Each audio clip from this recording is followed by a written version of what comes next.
오늘은 마음의 중요성에 대해서 먼저 살펴볼 예정이고요. 그래서 마음은 무엇인가, 그리고 마음이 중요한 이유가 무엇인가를 같이 공부할 것입니다. 그리고 다음 주는 복음의 관점으로 보는 마음이에요. 하나님이 인간의 마음을 어떻게 지으셨고 타락으로 마음이 어떻게 변질되었는지, 그리고 구속의 은혜로 어떻게 회복되었는지 우리가 같이 살펴보겠습니다. 그리고 세 번째, 네 번째 주 차에는 마음 다스리기라는 주제인데요.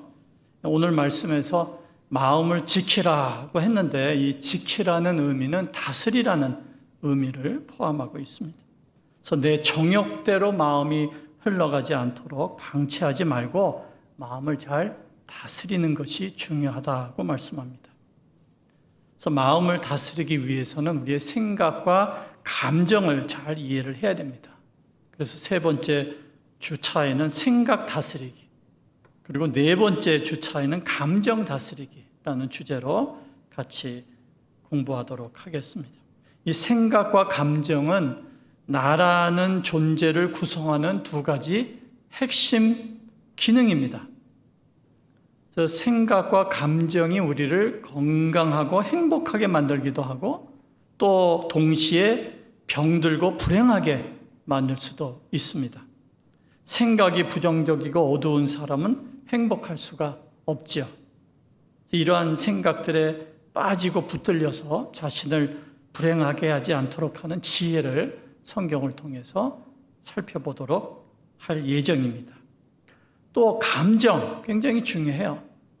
분노, 불안, 두려움, 이러한 감정들이 우리를 사로잡게 되면 그 감정에 빠져서 내 삶이 전체적으로 우울해지고 불안해지고 또 부정적인 방향으로 흘러가게 됩니다.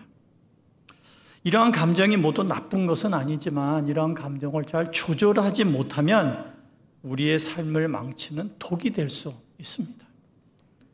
그래서 4주차는 우리의 감정을 어떻게 이해하고 조절할 것인가를 살펴보도록 하겠습니다.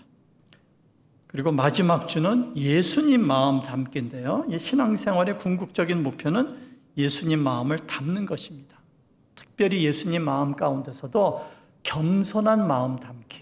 그래서 예수님이 어떠한 겸손한 마음을 가지고 우리 가운데 행하셨는지, 그 마음을 우리가 어떻게 닮아갈 수 있는지를 같이 공부하도록 하겠습니다. 더운 여름을 저희가 보내고 있습니다. 더위에도 불구하고 이 과정을 통해서 내 마음을 좀 더 잘 이해하시고 다스리셔서 좀 더 행복한 마음으로 우리의 신앙생활하고 일상을 살아가시는 성도님들이 되시기를 바랍니다. 이 복음서를 읽어보면 복음서에 나타난 예수님의 주 관심은 언제나 인간의 마음의 상태, 인간의 마음의 자세에 집중되어 있는 것을 볼 수 있습니다. 기독교는 인간의 마음을 새롭게 변화시켜서 구원에 이르게 하는 마음의 종교라고 말할 수 있습니다. 성경에서 말하는 마음은 그 사람의 내적 본질 또는 내적 자아를 지칭할 뿐만 아니라 그 사람의 인격, 그 사람의 존재 자체를 지칭하는 말입니다. 그러니까 내 마음은 곧 나 자신이라는 거예요. 내 마음은 내 존재 자체를 의미하고 있습니다. 여러분, 인간의 영적 상태는 마음에 달려 있어요. 겉으로 보이는 신앙생활도 중요하지만 보이지 않는 마음의 상태가 좀 더 신앙의 본질입니다. 그리고 내 신앙을 구체적으로 판가름하는 잣대가 될 수가 있어요. 우리의 신앙을 크게 두 가지로 나눠보면 하나는 being, 존재적인 부분, 두 번째는 doing, 행하는 부분, 이렇게 큰 두 기둥으로 나누어 볼 수가 있는데 둘 다 중요해요. being도 중요하고 doing도 중요해요. 그런데 그 중에 우선순위를 선택한다면 doing 이전에 being이 먼저 중요한 거예요. 신앙생활은 존재 변화를 통해서 행동의 변화가 나타나는 순서입니다. 먼저 내 마음이 변화돼서 내 삶으로, 내 행동으로 나타나는 것이 기독교의 복음의 순차적인 과정이에요. 그래서 내가 먼저 하나님의 자녀가 되고 내 마음이 변화되는 것, 이것이 우선입니다. 혹시 그 전도 훈련 프로그램 전도 폭발에 대해서 들어보신 분이 있을지 모르겠는데, 한때 교회에서 굉장히 전도 폭발 프로그램이 왕성하게 시행이 됐었어요. 저도 그 훈련을 받은 적이 있는데, 그 전도 폭발에서 전도하면서 물어보는 두 가지 질문이 있어요. 첫 번째 질문은, 만일 내가 오늘 죽는다면, 그런 일은 없으면 좋겠지만 우리의 앞날은 한치도 알 수 없으니까 혹시라도 내가 오늘 밤 죽는다면 나는 천국에서 눈을 뜬다는 확신이 있습니까? 라는 것이 첫 번째 질문이에요. 한번 속으로 대답해 보세요. 오늘 내가 하나님이 나를 데려가신다면 나는 천국에서 눈을 뜬다는 확신이 있는가? 그리고 두 번째 질문은, 내가 천국 문에 섰을 때 하나님이 나에게 이렇게 물어보시는 거예요. 내가 너를 왜 천국에 들어보내주어야 하느냐 물어보신다면 나는 뭐라고 대답하겠습니까? 라는 것이 두 번째 질문. 여러분, 무슨 대답을 하시겠어요? 내가 천국에 들어갈 수 있는 이유가 뭡니까? 하나님, 제가 헌금 많이 했어요. 하나님, 제가 주일학교 봉사 열심히 했습니다. 하나님, 제가 교회 출석 빠지지 않고 얼마나 성실하게 했는지 알 수 없습니다. 이것은 천국문에 섰을 때 하나님 앞에 우리가 드릴 수 있는 바른 답은 아니에요. 하나님 앞에 우리가 드릴 수 있는 유일한 답은 예수님의 십자가 복음을 내 마음으로 믿고 내가 그 마음을 입술로 고백했기 때문에 그 십자가 은혜로 내가 천국에 들어갈 수 있습니다. 라는 것이 우리의 답입니다. 그건 뭐예요? 존재의 변화가 일어났기 때문에 그리스도의 십자가의 은혜로 내 존재가 바뀌었기 때문에 그 은혜로 천국에 들어갈 수 있는 거예요. 내 존재가 바뀌어서 내가 열심히 교회 봉사하고 헌금하고 교회 출석하고 이웃을 섬기고 이런 행위가 나타나는 거죠. 여러분, 0 곱하기 100은 뭘까요? 0이에요. 0 곱하기 1000은 뭐예요? 0이에요. 복음 안에서 내 존재가 바뀌지 않아서 0이면 거기에 내가 봉사하고 헌금 내고 여러 가지 출석하고 이러한 모든 것들이 곱해져도 답은 뭐예요? 0이에요. 그래서 복음은 우리의 being, 존재의 변화를 우선으로 하고 있어요. 존재가 변해서 내 삶의 변화가 나타나고 열매를 맺는 것이 기독교 신앙입니다. 그래서 성경은 우리가 보이는 것보다 보이지 않는 것에 더 집중하라고 말씀하고 있어요. 하나님은 보이지 않습니다. 천국도 눈에 보이는 세상이 아니에요.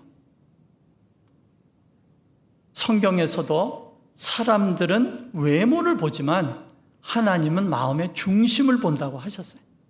사람들은 눈에 보이는 것이 중요해요. 그러나 하나님은 눈에 보이지 않는 그 사람의 마음의 중심을 보신다고 말씀합니다. 내 마음의 중심이 무엇이 있는지가 중요한 거예요. 성도는 내 마음을 아름답게 가꾸는 것이 중요합니다. 눈에 보이는 외모를 단장하는 것도 필요하지만 눈에 보이지 않는 우리의 속사람에 더 신경을 써야 돼요. 여자의 화장은 무죄라는 말이 있습니다. 다 우리 여성 성도님들은 화장을 하시죠. 나를 예쁘게 가꾸고 건강하게 살아갈 수 있도록 힘쓰는 것이 중요해요. 그러나 눈에 보이지 않는 내 속사람을 더 중요하게 여기고 그걸 더 가꾸도록 노력하는 것이 우리의 신앙생활의 본질입니다. 나는 평소에 무슨 생각을 하면서 살아갑니까? 세상의 욕심과 정욕과 이러한 온갖 것들이 내 마음을 지배하고 다스리지는 않습니까? 비교하는, 시기하는 생각이 내 속에 끊임없이 가득 차 있지는 않습니까? 내 마음을 다스리기 위해서는 이러한 생각을 다스려야 합니다. 내 속에는 어떤 감정들이 있습니까? 사랑이나 기쁨이나 감사가 내 마음을 지배할 때도 있지만 분노, 불안, 미움이 내 마음을 지배할 때도 있습니다. 그래서 이러한 감정에 끌려가지 말고 감정을 잘 다스려야 됩니다. 제가 간접적으로 아는 한 신학자, 신학을 공부하신 그 교수님이신데 이분이 임종 예배를 드렸어요. 이제 가물가물 하시는 거예요. 가족들 또 제자들이 그 침상에 둘러서 마지막 찬송을 하고 마지막 임종 예배를 드립니다. 근데 이분이 그 무의식 속에서 무언가 중얼중얼 말씀하시는 거예요. 그래서 제자 중에 한 분이 무슨 말씀을 하시나 그 입에다 귀를 대고 들어봤더니 이분이 헬라어로 성경을 암송하시는 거예요.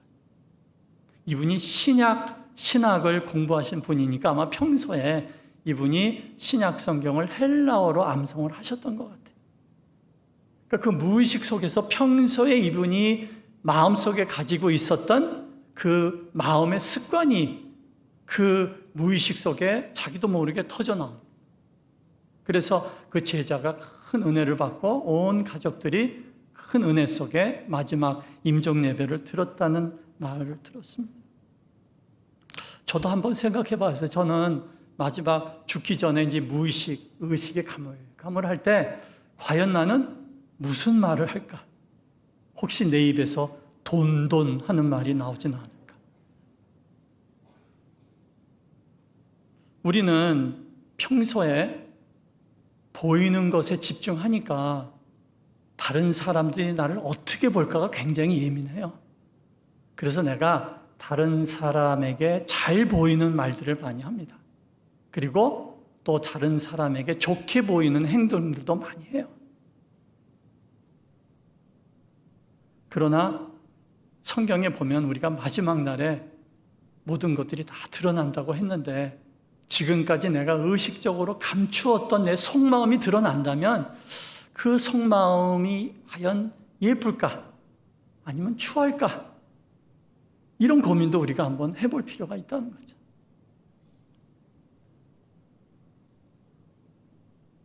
그래서 우리의 부끄러운 모습을 우리가 사람들 앞에 감추고 살아가지만 그럼에도 불구하고 속마음을 좀 더 아름답게 만들기 위해서 우리가 노력하는 신앙적 과정이 있어야 된다.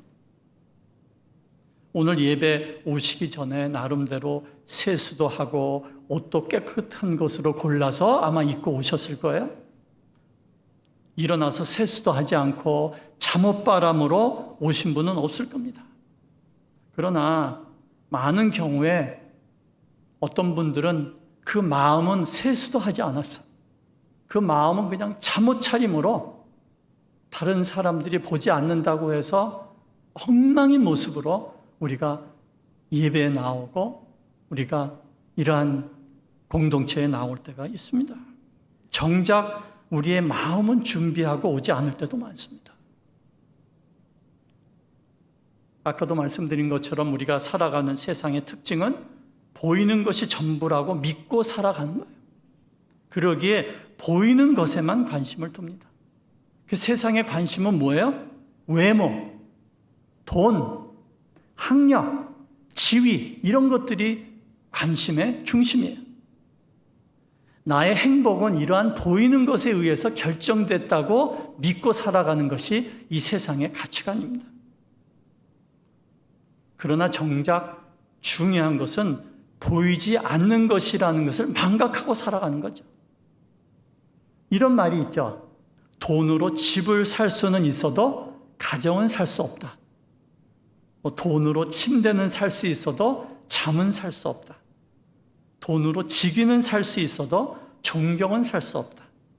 돈으로 관계는 살 수 있어도 사랑은 살 수 없다. 행복에는 두 종류가 있습니다. 첫째는 물질로 인한 행복이에요. 월급이 오르고 장사가 잘 되고 승진하고 집을 사고 그러면 행복한 거예요. 두 번째 행복은 내 속사람에 오는 행복이에요. 내 마음의 평안에서 오는 행복입니다. 시편 4장 7절 말씀에 보시면 주께서 내 마음에 두신 기쁨은 그들의 곡식과 새 포도주가 풍성할 때보다 더하나이다. 내 마음에 주님이 주신 기쁨은 곡식과 새 포도주가 풍성할 때보다 더한다는 거예요. 그 마음의 기쁨이, 그 눈에 보이지 않는 영적인 기쁨이 눈에 보이는 포도주와 풍성, 곡식의 풍성보다 더 크다, 더 깊다, 더 나를 행복하게 한다. 시편 기자가 고백하고 있습니다.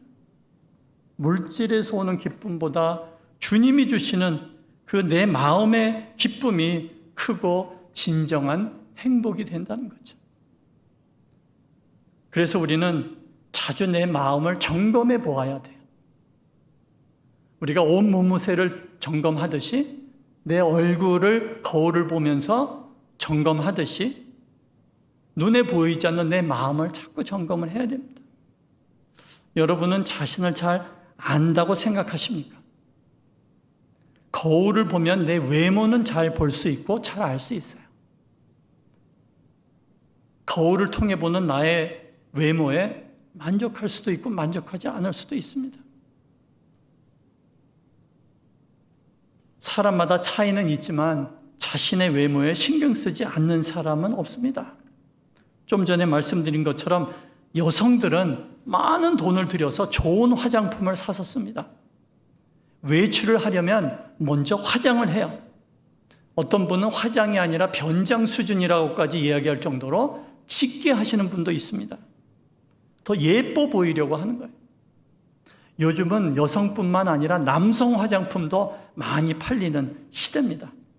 저희 학교 남자 교수님 중에 갑자기 얼굴이 좀 달라진 거예요. 이분이 뭐가 달라졌나 이렇게 곰곰이 봤더니 눈썹 문신을 했더라고요. 그래서 가까이 보면 이상한데 멀리 보니까 인상이 아주 굉장히 뚜렷하고 얼굴이 더 멋있어 보이는 거예요. 그래서 나도 문신을 해야 되나 이런 생각을 해봤는데, 이러한 관심이 나쁜 건 아니죠. 외모에 신경 쓰는 게. 저도 나이가 조금 들다 보니까 이제 젊어 보인다는 소리를 들으면 얼마나 행복한지 알 수가 없습니다. 그건 인간의 본능이에요. 젊어 보이고 예뻐 보이고 멋있어 보이도록 노력하는 거 필요합니다. 그러나 우리의 외모에 신경 쓰는 것만큼 우리의 마음에도 관심을 가져야 된다는 거죠. 그래서 저희가 이 마음 시리즈를 하는 겁니다. 그래서 성경은 오늘 말씀처럼 모든 지킬 만한 것 중에 더욱 내 마음을 지키라. 생명이 이에서 남이니라. 내가 누군지 어떤 사람인지를 결정하는 것은 외모가 아니에요. 그것은 내 마음입니다. 내 중심에 뭐가 있느냐가 나라는 존재를 규정하는 거예요. 우리는 거울을 자주 보면서 외모는 보지만 내 마음을 보는 노력은 하지 않습니다.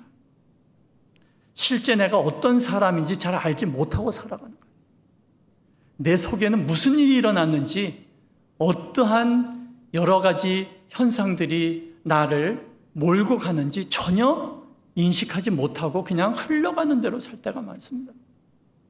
깨어 있는 것이 중요해요. 신앙은 깨어서 살아가는 겁니다.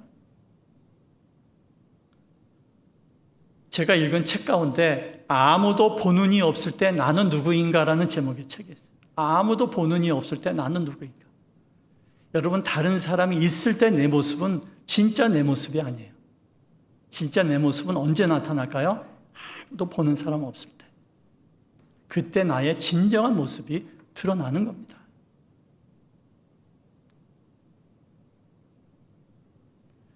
이번 오후 특강 시리즈는 이 내 마음을 마치 거울로 얼굴을 보는 것처럼 한번 조명해 보는 시간을 가지면 좋겠습니다. 그래서 이 특강을 통해서 각자 자신의 마음을 한번 들여다보는 그러한 기회가 됐으면 좋겠습니다. 사람들은 내 마음을 볼 수 없습니다. 외모는 숨길 수 없어도 마음은 숨길 수 있습니다. 이 마음이라는 것은 인간의 속사람, 즉 비물질적인 영역을 표현하는 말입니다. 사도 바울은 고린도후서 4장 16절 말씀에서 그러므로 우리가 낙심하지 아니하노니 우리의 겉사람은 낡아지나 우리의 속사람은 날로 새로워진다고 말씀합니다. 우리의 겉사람은 낡아지는 거예요. 그러나 우리의 속사람은 날로 새로워진다고 말씀합니다. 더 깊어지고 성숙해진다는 거죠. 여러분, 나이가 들면 일어나는 현상 중에 하나가 뭔지 아세요? 몸이 굳어지는 거예요. 어린 아이들은 얼마나 부드러운지 알 수가 없어요. 뼈도 부드럽고 살도 부드러워요. 근데 나이가 들수록 점차 뼈가 딱딱하게 굳어지고 우리의 살도 딱딱하게 근육도 굳어집니다. 저도 아침에 일어나면 가끔 이 손이 잘 이렇게 굽어지지 않아가지고 이게 잼잼 막 이렇게 한참 해야 손이 좀 이렇게 유연하게 굳어지는 경험을 할 때가 있습니다. 나이 들어서 우리 몸이 굳어지는 과정은 피할 수 없는 노화 현상이에요. 그래서 우리가 죽었다는 건 뭐예요? 몸이 완전히 굳어서 딱딱해지게 되면 우리는 죽는 거예요. 우리의 몸과 영혼이 분리되는 사건을 성경은 죽음이라고 이야기를 합니다. 그거는 피할 수 없는 인간의 과정이에요. 그러나 사도 바울은 여기서 뭐라고 이야기하냐면 비록 겉은 낡아지지만 속은 날로 새로워질 수 있다고 이야기를 해요. 그래서 몸이 굳어지는 것은 어쩔 수 없지만 마음이 굳어지는 것은 우리가 막아야 돼요. 여러분, 나이가 들수록 일어나는 마음의 굳어짐의 특징 중에 하나가 뭔지 아세요? 다른 사람 이야기에 귀를 잘 기울이지 않습니다. 그리고 고집이 세져요. 내 말만 해요.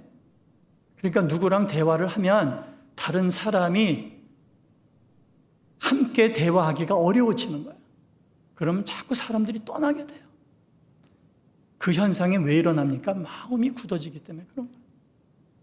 그래서 우리가 날이 들수록 비록 우리의 육신의 굳어짐은 어쩔 수 없지만 마음은 부드러워지도록. 마음은 우리 오늘 아침에 예배 드릴 때 들은 말씀처럼 더 긍휼하는 마음이 생기고 더 부드러워지고 더 배려하고 더 친절하고 이러한 마음으로 우리가 더 아름답게 나이가 드는 그러한 모습이 행복이라고 볼 수가 있겠습니다. 마음을 이해하는 또 다른 이유가 있는데 이 마음을 이해하는 이유가 내 안에 결핍을 보아야 하기 때문에 그렇습니다. 여러분, 내가 더 성숙하고 더 행복해지기 위해서는 내 안에 결핍을 보아야 돼요. 왜냐하면 내 안의 결핍은 나를 움직이는 힘이 되기 때문에 그렇습니다. 우리에게는 많은 욕구들이 있어요. 육체적인 필요도 있고 또 정신적인 필요도 있고 영적 필요도 있어요. 예를 들어서 어젯밤에 숙면을 취하지 못하면 잠이 결핍된 거예요. 그러면 어떤 현상이 일어납니까? 졸린 거예요. 그 잠의 결핍으로 말미암아 내 신체가 그것을 보충하기 위해서 자꾸 졸리고 예배에 앉아서도 자꾸 꾸벅꾸벅 조는 그런 현상이 일어나요. 설교가 잘 귀에 들어오지 않습니다. 왜냐하면 그 신체적인 수면의 결핍이 나를 붙들고 있기 때문에 다른 것들은 내가 잘 귀에 들어오지 않은 거예요. 여러분, 배고픔이라는 그 욕구가 채워지지 않으면 어떤 현상이 일어나요? 자꾸 배가 고프고, 그럼 자꾸 먹을 게 생각이 나고, 먹을 걸 찾게 되고, 무언가 먹을 걸 추구하게 되고, 그런 현상이 일어나죠. 그래서 우리에게는 이러한 수면욕, 식욕, 성욕, 다양한 신체적인 욕구들이 있어요.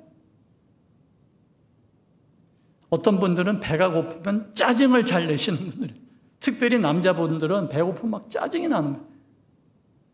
왜 짜증이 납니까? 그 신체적인 욕구가 결핍됐기 때문에 무언가 그걸 빨리 채워야 된다고 생각하는 거예요. 그러니까 그 과정 속에서 무언가 내 뜻대로 되지 않으면 자꾸 짜증이라는 그런 감정이 일어나게 되는 거죠. 우리에게는 이러한 신체적인 필요와 욕구만 있는 것이 아니라 심리적인 욕구도 있어요. 대표적 심리적 욕구는 사랑과 인정의 욕구예요. 우리는 누구나 관심을 받으면 행복합니다. 누구나 내 말에 귀를 기울여주고 공감해주면 마음이 따뜻해지는 거예요. 칭찬을 들으면 행복합니다. 인정받고 싶은 욕구가 있기 때문에 그런 거예요. 인정받으면 살맛이 나요.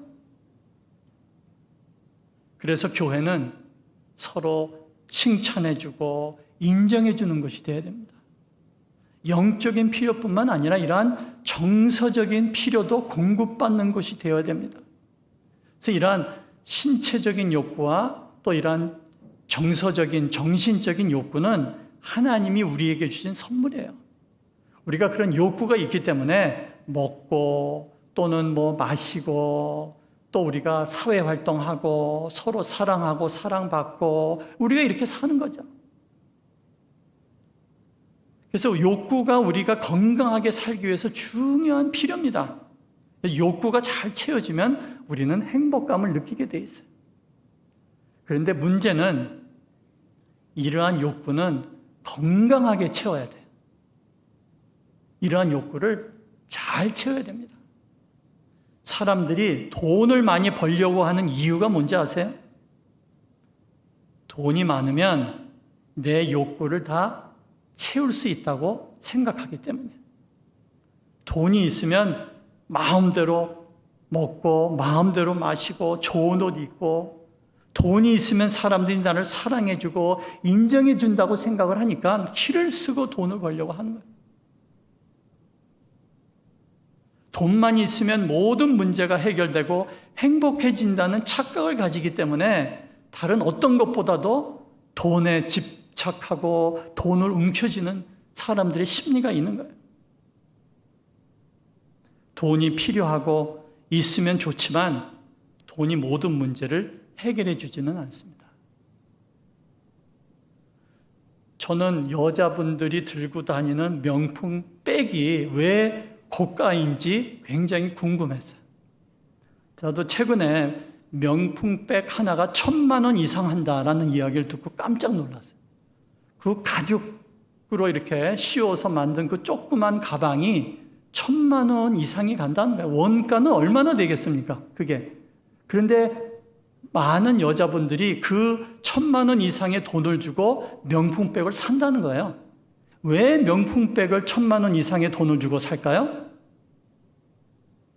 그 명품백은 단순하게 백 이상의 것이기 때문에 그렇습니다. 저는 이해가 되지 않지만 그 명품백이 고가로 팔리는 이유는 명품백을 들고 다니면 자존감이 올라가는 거예요. 명품백을 들고 다니면 사람들이 나를 부러워한다고 생각합니다. 나의 지위가 상승된다고 생각합니다. 그러니까 사랑받고 싶은 욕구, 인정받고 싶은 욕구가 명품백을 통해서 채워진다고 생각하는 거예요. 그러니까 사람들이 돈을 쓰는 거예요. 명품백이 나쁜 건 아닙니다. 그러나 명품백으로 사랑과 인정을 받는다는 생각은 건강한 건 아니에요. 하나님은 우리가 욕구가 필요하기 때문에 주셨어요. 그리고 욕구가 채워지면 행복을 느끼는 것이 건강한 겁니다. 그러나 우리의 욕구에 욕심이 더해지면 채워지지 않는 정욕이 되어서 오히려 우리를 불행하게 만들 수가 있어요. 욕심은 우리의 마음을 불행하게 하는 지름길입니다. 여러분, 먹는 욕구가 중요해요. 필요합니다. 그러나 이 먹는 욕구가 절제되지 않으면 오히려 먹는 것이 우리의 건강을 해칠 수도 있어요. 우리가 많이 먹는 사람을 돼지처럼 먹는다, 돼지처럼 개걸스럽게 먹는다 이런 말을 하잖아요. 근데 돼지들이 모여서 회의를 했다는 거예요. 그리고 굉장히 억울하다 하는 자기들의 논의를 이야기를 했다는 거예요. 왜 억울하냐 하면 돼지는 뭐 많이 먹을 수는 있어도 배부르면 먹지 않습니다. 모든 동물들은 그 먹는 양은 다를 수 있지만 배부르면 계속 먹는 동물은 없어요. 그러나 유일하게 인간만이 배불러도 계속 먹어요. 그 이유가 뭔지 아세요? 그거는 단순하게 식욕을 채우는 게 아니에요. 어떤 분들은 우울하면 계속 먹는 분도 계세요. 어떤 분들은 불안하면 먹는 분도 있어요. 그러니까 음식이 단순하게 어떤 식욕을 채우는 욕구가 아니라 그 외에 다른 무언가 허전함을 채우는 대상이 될 수가 있다는 거죠. 남녀의 성이라는 것도 하나님이 주신 선물이에요. 아름다운 겁니다. 그러나 이 성이라는 것이 결혼이라는 울타리를 벗어나면 그 욕구는 독이 되는 것이고 불행을 자초하게 되는 거예요. 그래서 우리가 가진 욕구를 한번 살펴볼 필요가 있어요. 그리고 특별히 내가 집착하는 게 무언가를 한번 돌아볼 필요가 있습니다. 내가 집착한다는 건 뭐예요? 그게 그만큼 결핍되어 있다. 그래서 그 결핍을 건강하게 채워야 내가 집착으로 말미암아 불행해지는 그 길에서 벗어날 수가 있습니다.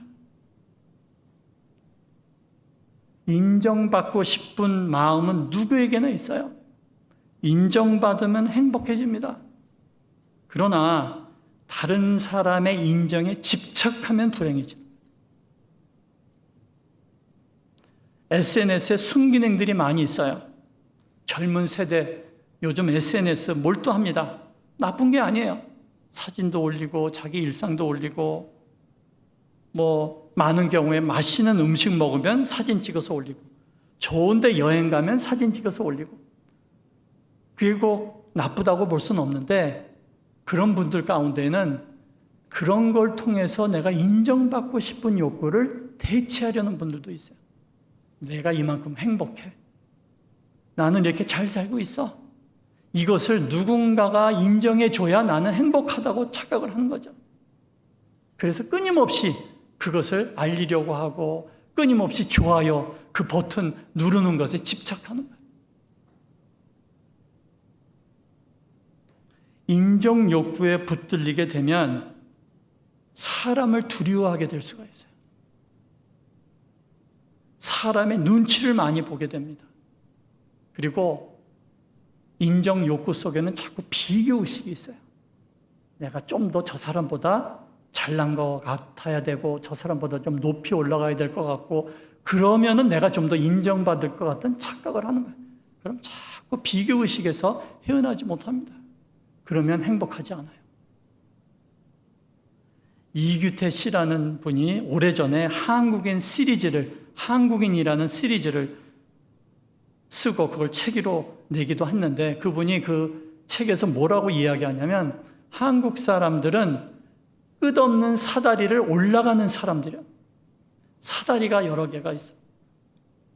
끝이 없는 사다리를 올라가는 거야. 근데 내가 얼만큼 높이 올라왔는가를 확인할 수 있는 유일한 방법은 옆에 있는 사다리에 올라간 사람과 비교하는 거야. 그래서 내가 저 사람보다 많이 올라왔네?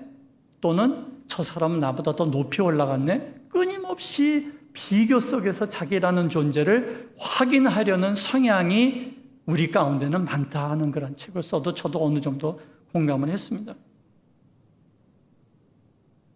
끊임없이 내가 얼마나 잘 살고 얼마나 행복한지를 다른 사람과 비교하고 다른 사람의 인정을 통해서 확인하려는 것은 굉장히 건강하지 못한 욕구 충족이에요. 여러분, 사람들에게 인정받는 것에 집착하면 하나님을 두려워하는 것보다 사람을 오히려 더 두려워할 수가 있습니다. 이것이 성도의 올무가 될 수가 있습니다. 사람이 나를 어떻게 볼지에 너무 민감해지는 거예요. 그러면 다른 사람들의 말이나 행동을 오해하게 되고 오히려 관계가 더 깨질 수가 있습니다. 예를 들어서 주일날 교회에 와서 이렇게 봉사도 하시고 이렇게 하는데 이 목사님을 지나친 거예요. 그런데 내가 목사님 그리고 뭔가 반갑게 인사를 했는데 그 목사님이 그냥 쑥 지나가신 거예요. 그러면은 그런 것을 가지고 저분이 나를 무시하는구나. 내 인사를 받지 않은 거 보니까 평소에 뭔가 나에 대해서 앙금이 있는구나. 무언가 나라는 존재에 대해서 우습게 보는구나. 이런 식으로 쉽게 생각하는 성도가 있을 수가 있는 거예요. 그리고 그런 것을 속에서 자꾸 고심는 거죠. 그러면서 밤에 잠도 안 오고 그러면서 신앙생활이 자꾸 더 열심히 식어지고 꼭 교회에 가야 돼 이런 식으로 계속 발전해 갈 수도 있다는 거죠. 그게 어디서부터 밑바닥에서 오는 걸까요? 인정받고 싶은 거예요. 여러분, 주일날 교회에 여러 가지 사역이 바쁘고 서로 간에 만나야 될 사람도 있고 그러면 잘 사람들이 눈에 안 들어와요. 그래서 그냥 스쳐 지나갈 수도 있는 거예요. 그런데 저 목사님이 참 바쁘시구나.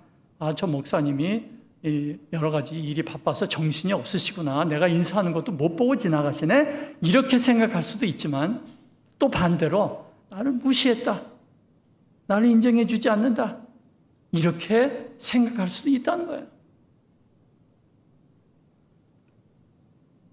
욕구가 필요하고 중요하지만 그 욕구에 집착하면 불행해집니다. 그러기에 마음의 욕구를 잘 조절하는 것이 행복의 비결이에요. 인간의 욕심은 정욕에 집착하도록 만듭니다. 나에게 만족을 하지 못하고 끊임없이 집착하고 중독적으로 갈망하도록 만드는 거예요. 이거는 죄의 본성입니다. 죄의 속성이 이러한 속성을 가지고 있는 거예요. 여러분, 원숭이와 바나나 비유 혹시 들어보신 분이 있을지 모르겠어요. 아프리카에서 실제로 하는지는 모르겠는데 저도 예화집을 읽다가 이런 스토리를 본 적이 있는데 원숭이를 잡는 방법 중에 하나가 그 유리병, 이 입구는 좁고 밑에 가면 이렇게 넓어지는 유리병 안에다가 바나나를 넣어준다는 거예요. 그리고 그 유리병을 밧줄로 묶어서 나무에다가 매두는 거예요. 그러면은 원숭이가 가다가 바나나를 보니까 손을 집어넣어서 바나나를 먹으려고 그 손으로 병 안에 있는 바나나를 짚는 거지. 그런데 문제는 이 목이 입구가 조그마니까 바나나를 쥔 손으로 그 병에서 자기 손을 뺄 수가 없는 거예요. 이거를 빼려면 바나나를 놓고 빼는 거예요. 그런데 원숭이는 그 바나나를 놓지 못하는 거예요. 그래서 결국은 바나나가 그 원숭이가 잡혀서 죽는다 이런 예화를 제가 본 적이 있는데 사람의 욕심이 그런 거예요. 집착하게 만드는 거예요. 그걸 놓기가 어려운 거예요. 그러면 결국 그것이 나를 불행하게 만들고 결국 그것이 사망에까지 이를 수가 있다고 말씀합니다. 결핍이 있으면 욕구 조절이 힘들 수가 있어요. 예를 들어서 어릴 때부터 배고프게 살아온 사람은 음식에 집착할 수가 있습니다. 돈이 없어서 힘들었던 사람은 돈에 집착할 수가 있어요. 인정받지 못하고 살아온 사람은 타인의 인정에도 목말라 할 수가 있습니다. 인정받지 못하면 과도하게 분노가 일어나고 급 우울해지는 경우들이 있어요. 그래서 우리가 한번 내 마음을 돌아볼 필요가 있습니다. 내 마음속에 특별히 결핍된 게 무엇인가? 그리고 그것이 나로 하여금 집착하게 만드는 것이 혹시라도 있는지 한번 찾아볼 수 있는 그런 시리즈가 됐으면 좋겠습니다. 예레미야 2장 13절 말씀에 내 백성이 두 가지 악을 행하였나니 곧 그들이 생수에 근원되는 나를 버린 것과 스스로 웅덩이를 판 것인데 그것은 그 물을 가두지 못할 터진 웅덩이들이니라. 이 말씀을 잘 상고해 보면 이스라엘 백성들, 우리들이 두 가지 악을 행한 거예요.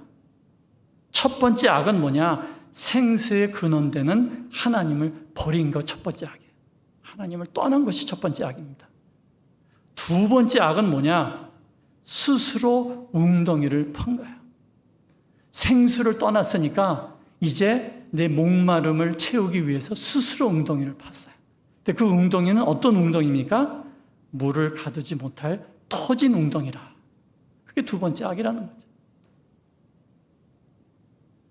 우리가 하나님을 떠나서 나름대로 내 필요를 채우기 위해서 스스로 웅덩이를 팠는데 스스로 물을 담기 위해서 항아리를 샀는데 그 항아리는 깨진 항아리예요.